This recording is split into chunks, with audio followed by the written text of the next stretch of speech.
मेरे पति को हमेशा यही शिकायत रहता है कि हमेशा मैं लंच में एक ही जैसा खाना देती हूँ। तो इसीलिए आज उनके लिए थोड़ा सा हटके और ये उनका फेवरेट ये नाश्ता उनके लिए बनाई हूँ। तो आज मैं बनाने जा रही हूँ छोला की झटपट और एकदम रसदार, एकदम स्पंज जैसा सब्जी। तो सबसे पहले हम लोग छोला को उबालने के लिए चढ़ा देंगे, छोला और प्याज को इसमें नमक और बेकिंग सोडा ये डाल के। अभी मेरे पास इलेक्ट्रिक कुकर है तो फिर मैं इसी में उबालूंगी इसे। इलेक्ट्रिक कुकर में बहुत जल्दी हो जाता है। अगर इलेक्ट्रिक कुकर का यूज़ करना चाहिए हम लोग को। अगर आप कुकर ख़रीदने का प्लानिंग कर रहे हैं तो इलेक्ट्रिक कुकर आप ज़रूर ये यूज़ कीजिए, क्योंकि ये गैस वाला कुकर से बहुत अच्छा होता है। मुझे तो इसे साफ़ करने में बहुत आसानी होता है। मैं इसका कोई प्रचार या ये प्रमोशन नहीं कर रही हूँ, लेकिन ये रियली में बहुत ज़्यादा इजी है और अच्छा यूज़ करने के लिए। तो अब मेरा जो ये काबली था, मतलब छोला, वो उबल चुका था। तो अब मैं कढ़ाई में तेल गरम करके इसमें खड़े गरम मसाले ये सारे डाल लेंगे और फिर इसका तेज़पत्ता और लाल मिर्च मैं अभी स्किप कर रही हूँ तो लाल मिर्च नहीं डालूँगी। और फिर उसके बाद हम लोग प्याज डाल के इसे अच्छे से छौंक देंगे। तो छोले की जो सब्ज़ी है वो मेरे यहाँ सबको पसंद है, क्योंकि सबको छोले भटूरे बहुत अच्छा लगता है खाने में। और छोला भटूरा एक ऐसा रेसिपी है जो हम लोग कोशिश करते हैं कि वीकेंड में बनाए, लेकिन वीकेंड में इधर क्या है कि ठंड ज़्यादा पड़ रही है तो उतना मेहनत करने से बच रहे हैं, तो इसीलिए छोले भटूरे तो अभी नहीं बन रहा है, लेकिन छोला तो बना ही सकते हैं। और छोला को देख के अगर किसी का मूड ख़राब भी हो तो वो भी मूड अच्छा हो जाता है।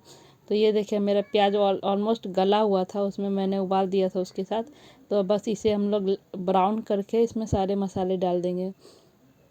वीकेंड में तो अभी हम लोग कुछ ना कुछ नॉन वेज ही अभी कोशिश कर रहे हैं खाने का, क्योंकि बहुत ठंड चल रही थी। और फिर इसके बाद ठंड में होता है कि आप जितना ये गरम से गरम खाना हो सके खाओ, क्योंकि शरीर को भी तो बचाना है। लेकिन अब मौसम थोड़ा थोड़ा ठीक होने लगा है, तो अब हम लोग वापस से अपने पहले वाले रूटीन में रिटर्न हो जाएंगे। तो जो ये प्याज था वो धीरे धीरे गल रहा था और मेरा जो मटर ये मतलब छोला था वो भी अच्छे से उबल चुका था। वैसे तो ढाबा स्टाइल छोले की सब्ज़ी मैंने एक बार ट्राई की थी, लेकिन उसका टेस्ट उतना अच्छा मुझे नहीं लगा, क्योंकि एक होता है ना घर वाला एक अलग फ्रेगनेंस आता है, ढाबा वाला में तो वो लोग भर भर के मसाले डालते हैं। तो मैंने स्किप किया और घर पे जो हेल्दी होता है खाना उसके हिसाब से बनाने के लिए कोशिश किया, क्योंकि ढाबे वाला को तो क्या उन लोग को बेचना है और उन लोग स्वाद के लिए कुछ भी कर जाएंगे। मतलब वो किसी का हेल्थ के बारे में नहीं सोचते, उनको बस अपना स्वाद से मतलब है और उस स्वाद से जो वो पैसे कमाए उससे मतलब है। लेकिन अगर हम लोग कोई भी खाना अगर घर पे बनाते हैं तो हम लोग को सबसे पहला चीज़ कोई मतलब होता है तो वो हेल्थ से होता है। तो इसीलिए ये हमें कोशिश करना चाहिए कि जो भी हम घर पे बनाते हैं वो हम लोग के लिए कितना हेल्दी है और कितना अच्छा है वो ज़रूर देखना चाहिए, क्योंकि हेल्थ इज़ वेल्थ। अगर हेल्थ को आज नहीं देखेंगे तो कल जाके वो हम पे भारी ही पड़ जाएगा, क्योंकि शरीर अच्छा रहेगा तभी ना कोई काम कर पाएंगे। अगर शरीर अच्छा ही नहीं रहेगा, हम लोग ये मार्केट भी गए सोचे कि ये खरीदेंगे वो खरीद, लेकिन शरीर ही साथ नहीं दे रहा है तो फिर क्या कर सकते हैं। अभी मैं कुछ दिन पहले ही मार्केट गई थी तो मैं सोच रही थी कि ये लूँगी वो लूँगी, पर जब वहाँ पे चलने का बात आया तो अभी पिछले दिनों में तबीयत ठीक नहीं था तो अब शरीर थोड़ा वीक हो गया है, तो जिसके कारण मैं ज़्यादा चल नहीं पाई। तो उसी दिन मुझे समझ में आ रहा था कि हेल्थ बहुत ज़रूरी है। अगर आपके पास पैसा है भी और हेल्थ नहीं है तो आप उसका अच्छे से लुत्फ़ नहीं उठा पाओगे। लुत्फ़ तो उठाओगे लेकिन अच्छे से नहीं उठाओगे। इसीलिए सबसे पहला चीज़ जो है हम लोग को अपने हेल्थ के बारे में सोचना चाहिए। आज तो मैं बहुत थोड़ा सा परेशान हूँ। मैं सोच रही हूँ कि अपने करियर को लेके क्या करूँ नहीं करूँ।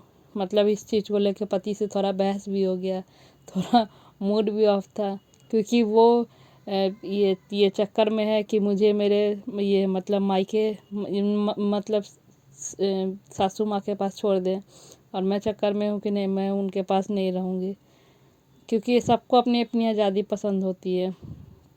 अब प्याज में मैंने सारे खड़े ये मतलब पाउडर मसाला डाल दिया। इसमें मैंने एडिशनल एक ये मीट मसाला डाल दिया था, क्योंकि छोला मसाला मेरा ख़त्म हो गया था। मेरा प्याज जो है वो ऑलमोस्ट भुन चुका सासू माँ के पास रहने का मतलब है कि अपना आज़ादी खुद से निकाल के अपने सास के हाथ में दे दो, क्योंकि सब सास एक ही जैसी होती है। कोई माँ नहीं बनना चाहती है, कोई बहू बेटी बनने का सोच भी ले तो उसे वो सास बेटी बनने नहीं देती है। तो इसीलिए वो मेरे हस्बैंड चाहते हैं कि मैं वहीं से जाके बेकरी का अपना बिजनेस स्टार्ट करूँ, स्टार्टअप करूँ विद ये मतलब मेरी बेटी के साथ। लेकिन मैं नहीं चाहती कि मैं वहाँ पर जाऊँ, रहूँ और स्टार्ट करूँ, क्योंकि मेरे यहाँ जो फैमिली वाले हैं स्पेशली ये जो उनके भी भाई बहन हैं, वो लोग थोड़ा होता है ना कि कौन क्या कर रहा है नहीं कर रहा है। हर एक फैमिली में यही होता है कि ज़्यादा मतलब हो जाता है और सबको यही लगता है कि घर पे रह रही है तो अपना 1 रुपया भी खर्च नहीं कर रही होगी। तो फिर मैं वहाँ पे ये जाऊंगी अपना स्टार्टअप करने के लिए, लेकिन मुझे ना ही फिजिकल आज़ादी मिलेगी और ना ही मन की आज़ादी मिलेगी। मैं अपने आप में अरेस्ट होकर रह जाऊंगी। इसीलिए मैंने डिसाइड किया कि नहीं, 2 पैसा कम ही सही पर अपनी आज़ादी ज़्यादा अच्छा है। जैसे आज़ाद पंछी आसमान में खुशी से झूमता है ना, वैसा ही झूमना चाहिए। देखिए अब मेरा जो छोला है वो ऑलमोस्ट रेडी हो चुका है। अब आप लोग बताइए कि कैसा बना है। अब ये खदकने के बाद इसका टेस्ट बहुत अल्टीमेटम आया था, हस्बैंड को पसंद आया, वो खुश हो गए।